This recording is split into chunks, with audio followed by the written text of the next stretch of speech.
नमस्ते, वणक्कम।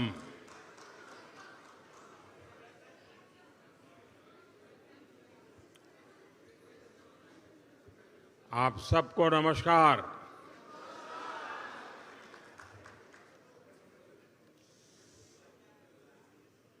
इंडोनेशिया आने के बाद, बाली आने के बाद हर हिंदुस्तानी को एक अलग ही अनुभूति होती है, एक अलग ही एहसास होता है। और मैं भी वही वाइब्रेशंस फील कर रहा हूं।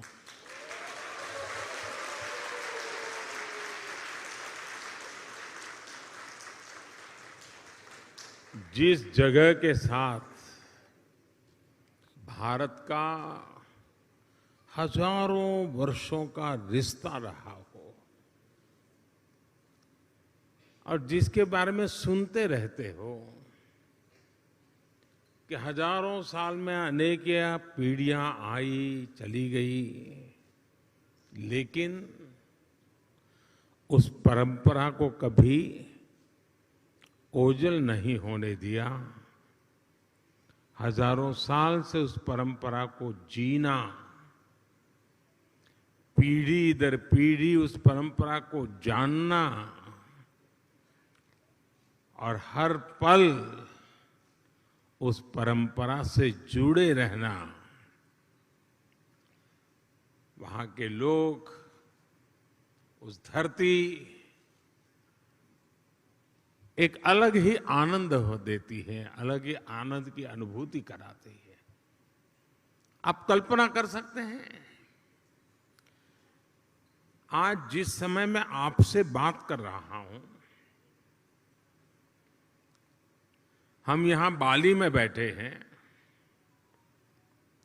बाली की परंपराओं के गीत गा रहे हैं। उसी समय जब मैं आपसे बात कर रहा हूं, इसी पल बाली से 1500 किलोमीटर दूर भारत के कटक शहर में महानदी के किनारे बाली यात्रा का महोत्सव चल रहा है, जिसे बाली यात्रा कहते हैं।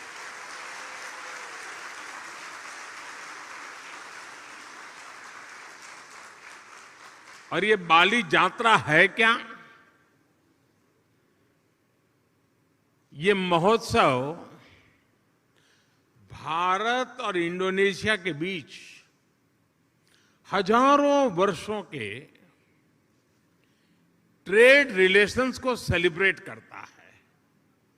इंडोनेशिया के लोग इस बार की बाली यात्रा के फोटो इंटरनेट पर देखेंगे तो उन्हें वाकई गर्व होगा, आनंद होगा, उत्साह से भर जाएंगे। और कई वर्षों बाद, बीच में कोरोना के कारण जो दिक्कतें आई, उसके कारण कुछ रुकावटें आई थी, और अब कई वर्षों बाद बाली यात्रा, ये महोत्सव उड़ीसा में बहुत ही बड़े स्केल पर भव्यता के साथ, दिव्यता के साथ, लाखों लोगों की भागीदारी के साथ, मास पार्टिसिपेशन के साथ अभी मनाया जा रहा है। मुझे बताया गया कि वहां के लोग ये बाली यात्रा के स्मरण में एक स्पर्धा चला रहे हैं।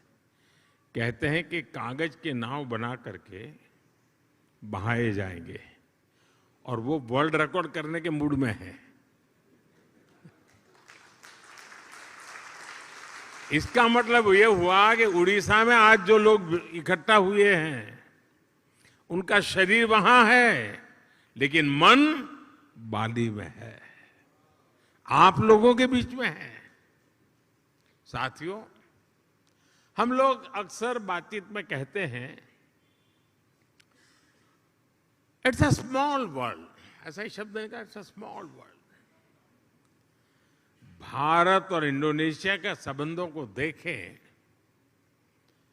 तो ये शब्द नहीं है, ये हमें सच्चाई नजर आती है, सटीक बैठता है।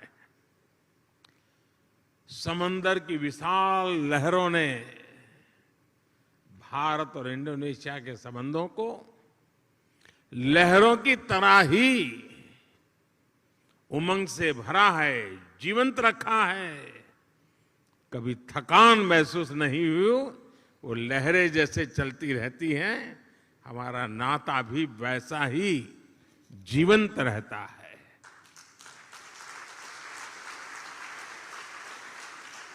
एक समय था जब कलिंग, मेदांग जैसे साम्राज्यों के माध्यम से भारत का दर्शन, भारत की संस्कृति इंडोनेशिया की धरती तक पहुंची। आज एक ये समय है जब भारत और इंडोनेशिया 21वीं सदी में विकास के लिए एक दूसरे के साथ कंधे से कंधा मिलाकर काम कर रहे हैं। इंडोनेशिया की जमीन ने भारत से आए हुए लोगों को प्यार से एक्सेप्ट किया, उन्हें अपने समाज में सम्मिलित किया। इसी वजह से आज आप सभी इंडोनेशिया के विकास और समृद्धि में अपना योगदान दे रहे हैं। हमारे बहुत सिंधी परिवार यहां रहते हैं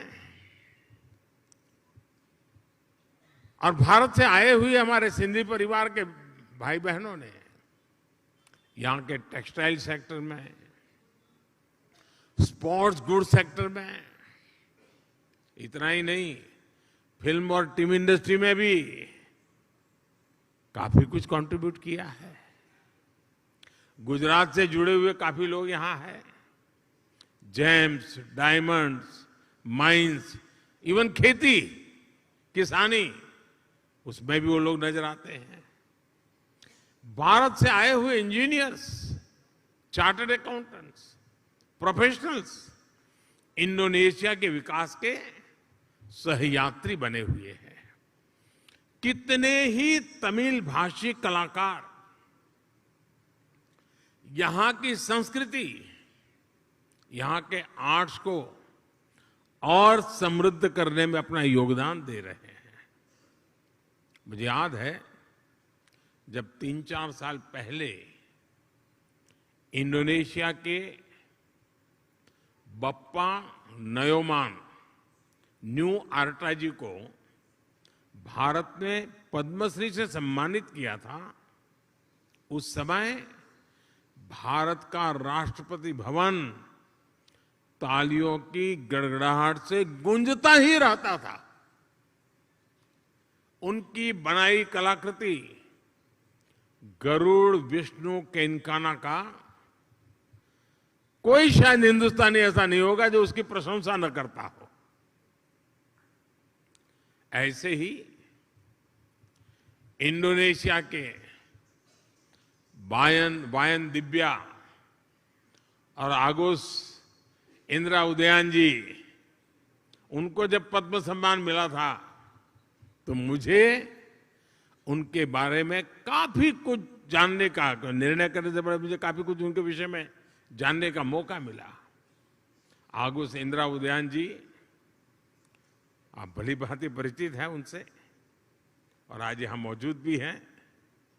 वो बाली में महात्मा गांधी के विचारों को आगे बढ़ाने के लिए जी जान से जुटे हुए हैं।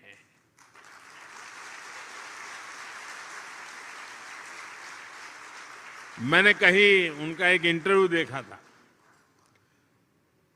उसमें वो कह रहे थे कि भारत की सबसे बड़ी विशेषता अतिथि देवो भव की है।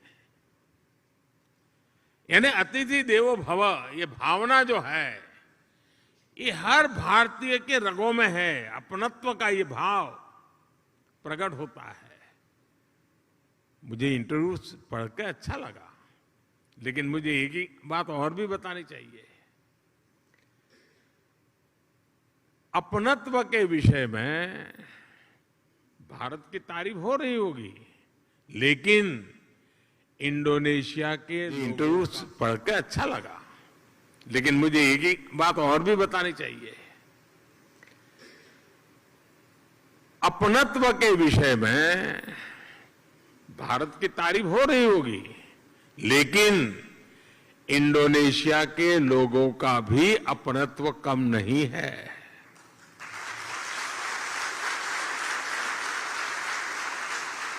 जब मैं पिछली बार जकार्ता में आया था,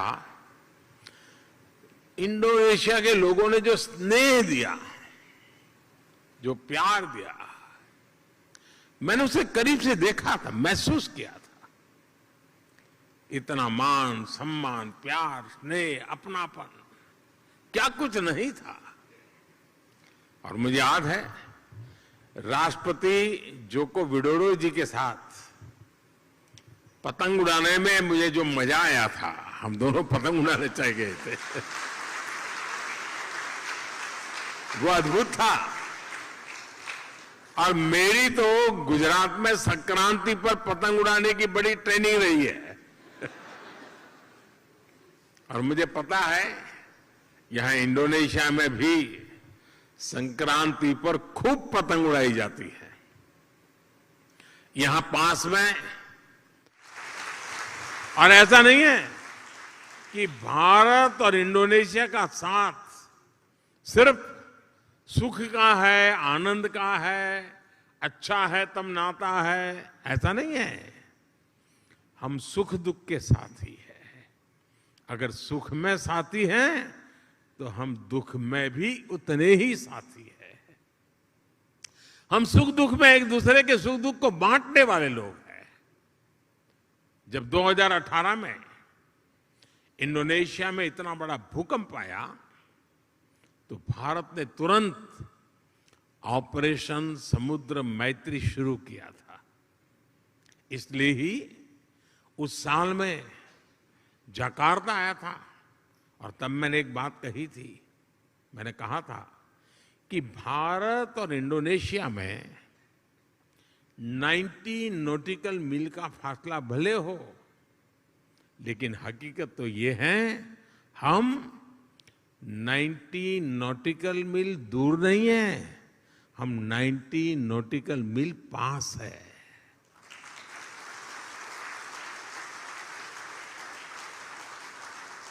साथियों, जीवन के पग पग पर, क्षण क्षण में ऐसा कितना कुछ है जिससे भारत और इंडोनेशिया ने मिलकर के अब तक सहज कर रखा है। बाली की ये भूमि महर्षि मार्कंडेय और महर्षि अगस्त्य के तप से पवित्र है। भारत में अगर हिमालय है तो बाली में आगुंग पर्वत है। भारत में अगर गंगा है तो बाली में तीर्था गंगा है। हम भी भारत में हर शुभ कार्य का श्री गणेश करते हैं। यहां भी श्री गणेश घर घर विराजमान है। सार्वजनिक स्थानों पर शुभता फैला रहे हैं। पूर्णिमा का व्रत, एकादशी की महिमा, त्रिकाल संध्या के जरिए सूर्य उपासना की परंपरा, मां सरस्वती के रूप में ज्ञान की आराधना, अनगिनत चीजें हम कह सकते हैं। ऐसी बहुत सी बातें हैं जो हमें जोड़े रखती हैं, जोड़ती रहती हैं। बाली का जन जन महाभारत की गाथाओं के साथ बड़ा होता है, और मैं तो द्वारकाधीश भगवान कृष्ण की धरती गुजरात से यहां पला बड़ा हूं। मेरा तो जीवन वहीं बीता हुआ है। बाली के लोगों की जैसी आस्था महाभारत के लिए है, भारत में लोगों की वैसी आत्मीयता बाली के लोगों के लिए भी है। आप यहां पर भगवान विष्णु और भगवान राम की आराधना करते हैं, और हम जब भारत में भगवान राम की जन्मभूमि पर भव्य राम मंदिर की नींव रखी जाती है, तो इंडोनेशिया की रामायण परंपरा को भी गर्व से याद करते हैं।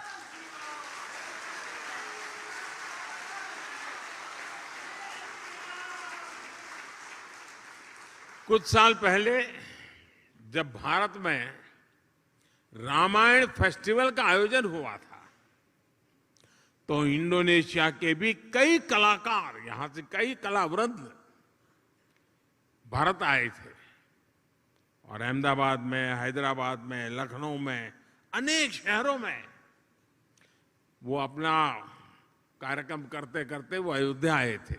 उनका आखिरी समापन कार्यक्रम अयोध्या में हुआ था और बहुत वाहवाही हुई थी। हिंदुस्तान में जहां गए अखबार भरे पड़े रहते थे। भाई और बहनों, बाली में ऐसा शायद ही कोई व्यक्ति होगा जिसकी अभिलाषा नहीं होगी कि अपने जीवन में एक बार अयोध्या या द्वारिका के दर्शन न करे, ऐसा शायद कोई भी इंसान नहीं होगा। भारत में भी लोग प्रम्बानन मंदिर और गरुड़ विष्णु केनकाना की भव्य प्रतिमा के दर्शन करने के लिए बहुत ही इच्छुक रहते हैं। कोरोना काल से पहले एक साल में ही 5 लाख से ज्यादा भारतीयों का अकेले बाली आना ही इसकी गवाही देता है। साथियों, जब विरासत साझा होती है, जब मानवता के प्रति आस्था समान होती है, तो प्रगति के लिए भी समान रास्ते बनते जाते हैं। कुछ महीने पहले ही 15 अगस्त को भारत ने अपनी स्वतंत्रता के 75 साल पूरे किए हैं। इंडोनेशिया का इंडिपेंडेंस डे भारत के स्वतंत्रता दिवस के 2 दिन बाद 17 अगस्त को आता है, लेकिन इंडोनेशिया को भारत से 2 साल पहले स्वतंत्र होने का सौभाग्य मिला हुआ था। इंडोनेशिया से सीखने के लिए भारत के पास बहुत कुछ है, और अपनी 75 वर्षों की विकास यात्रा से भारत के पास भी इंडोनेशिया को देने के लिए बहुत कुछ है। भारत का टैलेंट, भारत की टेक्नोलॉजी, भारत का इनोवेशन, भारत की इंडस्ट्री, आज इन सारी बातों ने दुनिया में अपनी एक पहचान बनाई है। आज विश्व की अनगिनत कंपनियां ऐसी हैं, कई बड़ी कंपनियां ऐसी हैं जिसके सीईओ भारतीय मूल के हैं। आज दुनिया में जितने यूनिकॉर्न बनते हैं ना, 10 में से 1 यूनिकॉर्न भारत का होता है। आज भारत दुनिया की फास्टेस्ट ग्रोइंग लार्ज इकोनॉमी है। आज भारत डिजिटल लेन देन में दुनिया में नंबर 1 है। आज भारत ग्लोबल फिनटेक के मामले में दुनिया में नंबर 1 है।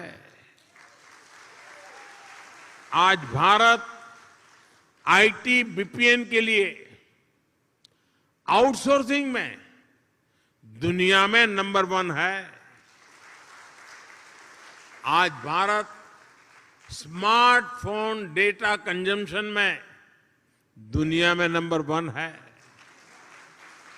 आज भारत कितनी ही दवाइयों की सप्लाई में, अनेकों वैक्सीन की मैन्युफैक्चरिंग में दुनिया में नंबर 1 है। साथियों, 2014 के पहले और 2014 के बाद के भारत में बहुत बड़ा फर्क जो है,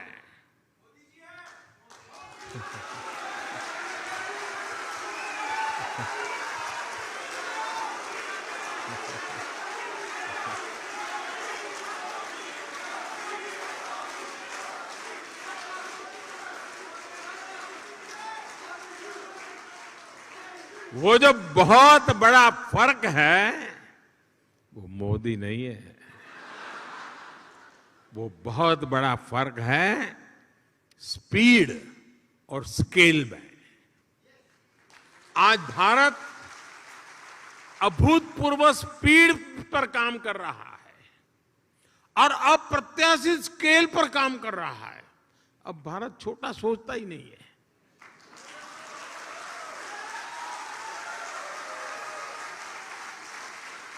स्टैच्यू बनाएगा तो दुनिया में सबसे बड़ा, स्टेडियम बनाएगा तो दुनिया में सबसे बड़ा।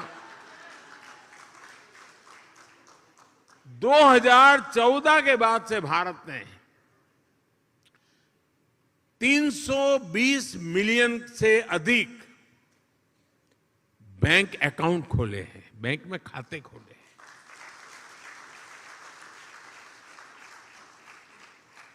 इसका मतलब ये हुआ कि अमेरिका की कुल जनसंख्या जितनी है उतने हमने बैंक खाते खोले हैं।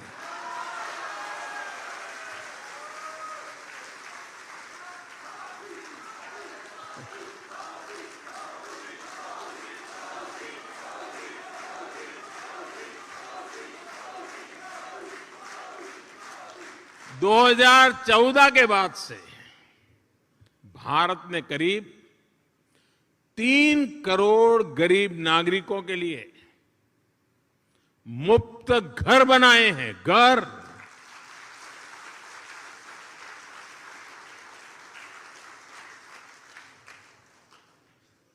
और घर ऐसे नहीं बनता है, जब घर मिल जाता है ना तो इंसान रातों रात लखपति बन जाता है। और जब मैं 3 करोड़ घर की बात करता हूं, उसका मतलब क्या है?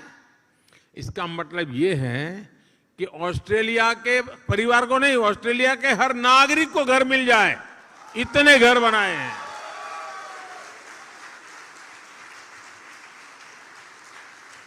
पिछले 7-8 साल में भारत ने 55,000 किलोमीटर, 55,000 किलोमीटर नेशनल हाईवे बनाए हैं। यानी स्केल बता रहा हूं मैं, पूरी धरती के लगभग 1.5 चक्कर लगाने के बराबर है।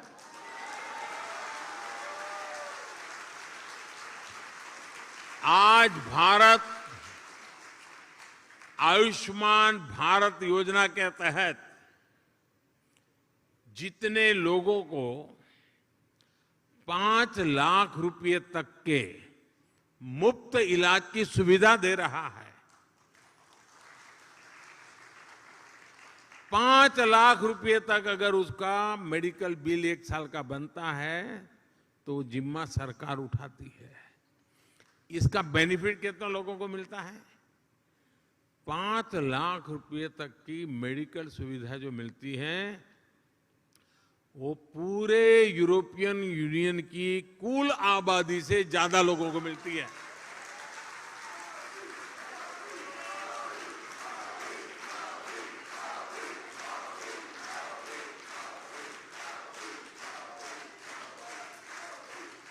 कोरोना काल में भारत ने जितनी वैक्सीन डोज अपने नागरिकों को लगाई और मुफ्त में लगाई,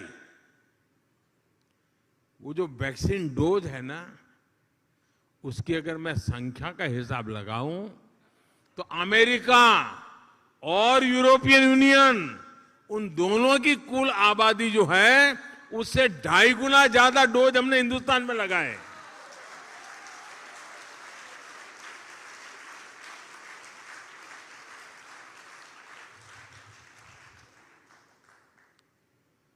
ये जब सुनते हैं तो आपका सीना चौड़ा होता है कि नहीं होता है? आपको गर्व होता है कि नहीं होता है? आपका माथा ऊंचा होता है कि नहीं होता है? और इसलिए मैं कहता हूं कि भारत बदला है।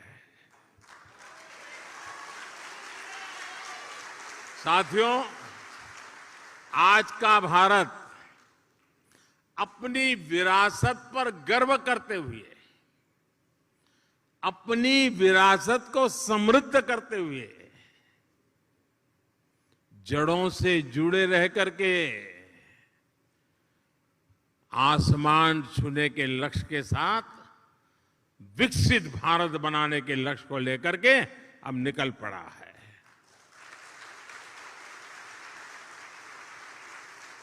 लेकिन भारत का ये लक्ष्य सिर्फ अपने लिए नहीं है, हम स्वार्थी लोग नहीं, हमारे संस्कार नहीं है। 21वीं सदी में आज विश्व की भारत से अपेक्षाएं हैं, जो आशाएं हैं, भारत उसे अपनी एक जिम्मेवारी समझता है, एक दायित्व के रूप में देखता है, और हम दुनिया की भलाई के लिए अपने आप को आगे बढ़ाने के लिए मक्कम है, संकल्पबद्ध है।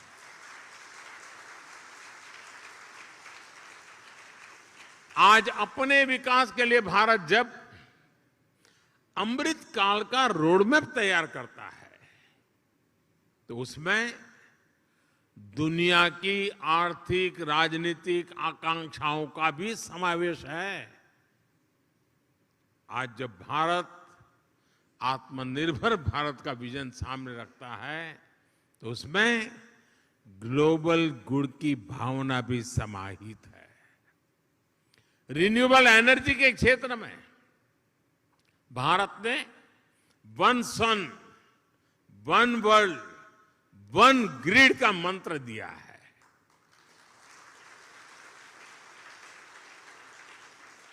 वैश्विक स्वास्थ्य को मजबूत करने के लिए भारत ने वन अर्थ, वन हेल्थ, इसका अभियान चलाया है। क्लाइमेट चेंज जैसी चुनौती से निपटने के लिए, और जो आइलैंड कंट्रीज होते हैं, उनके लिए तो भारत एक वरदान के रूप में काम कर रहा है। क्लाइमेट चेंज की जो मुसीबतें हैं, उसको निपटने के लिए भारत ने विश्व को मिशन लाइफ का समाधान दिया है। मिशन लाइफ यानी lifestyle for environment. Mission life यानी पृथ्वी के प्रत्येक नागरिक द्वारा ऐसी लाइफस्टाइल को आत्मसात करना जो पर्यावरण के अनुकूल हो, जो क्लाइमेट चेंज की चुनौती से हर पल निपटती हो।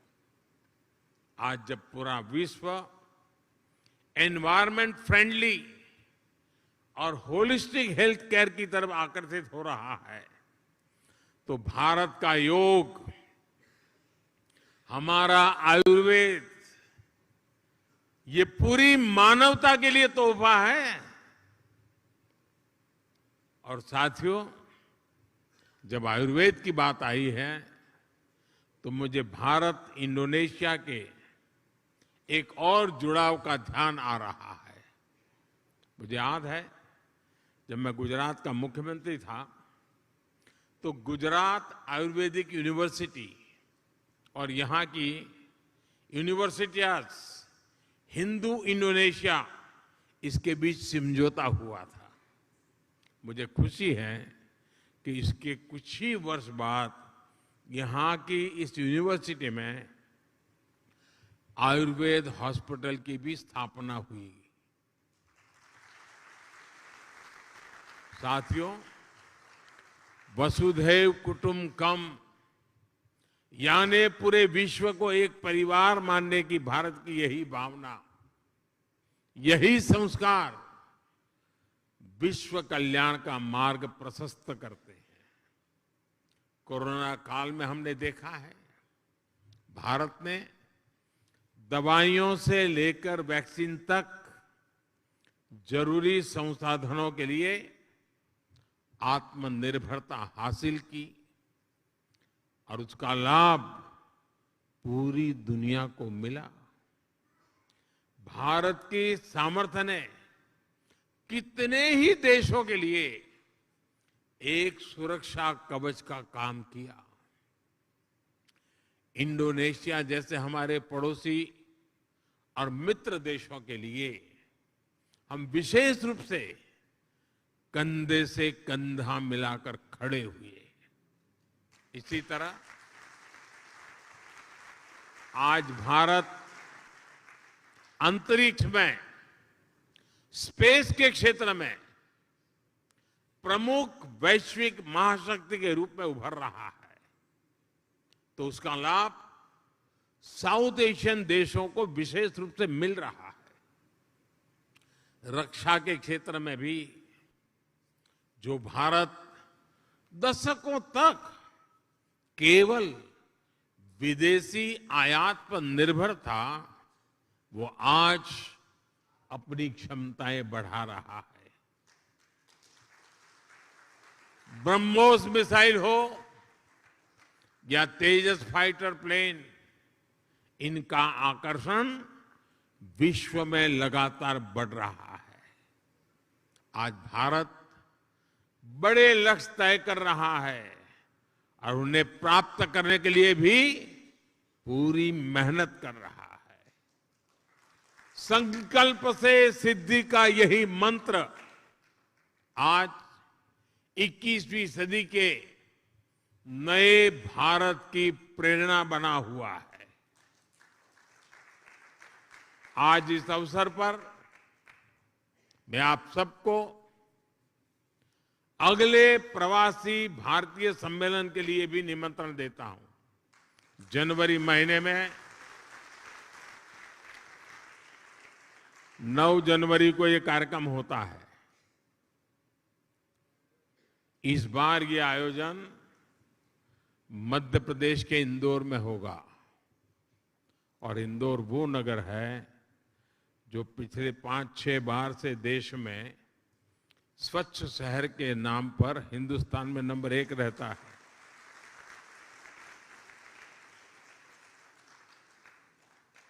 और इसलिए आप इंदौर के प्रवासी भारतीय कार्यक्रम में जरूर जुड़िए। अपने निजी काम से लिए आ रहे हैं तो भी तारीख उसके साथ एडजस्ट कीजिए।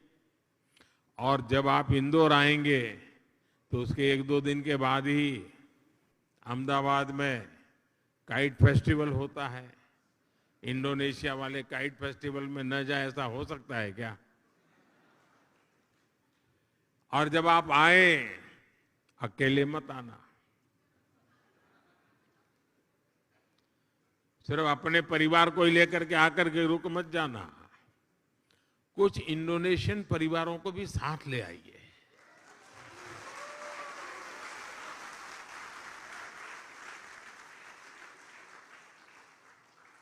मुझे विश्वास है भारत और इंडोनेशिया के संबंधों को मजबूत करने में आपका सहयोग और सक्रिय योगदान निरंतर बना रहेगा। आप सब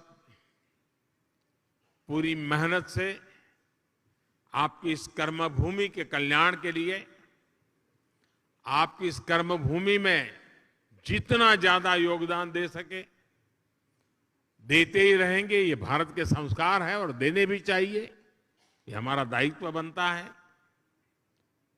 और मैं देख रहा हूं हमारे बोहरा समाज के बहुत साथी यहां आए हैं। और ये मेरा सौभाग्य रहा है कि सैयदना साहब के साथ मेरा बड़ा निकट संबंध रहा है। मुझे बहुत प्रसन्नता होती है, दुनिया में कहीं पर भी जाओ, कोई मिले या न मिले, मेरे बोहरा परिवार के लोग तो आएंगे ही।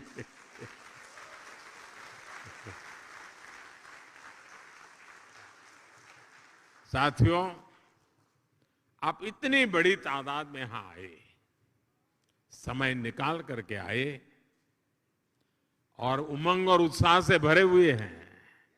और मैं देख रहा हूं कि उड़ीसा में बाली यात्रा में जितना उमंग है, उतना ही उमंग यहां नजर आ रहा है मुझे।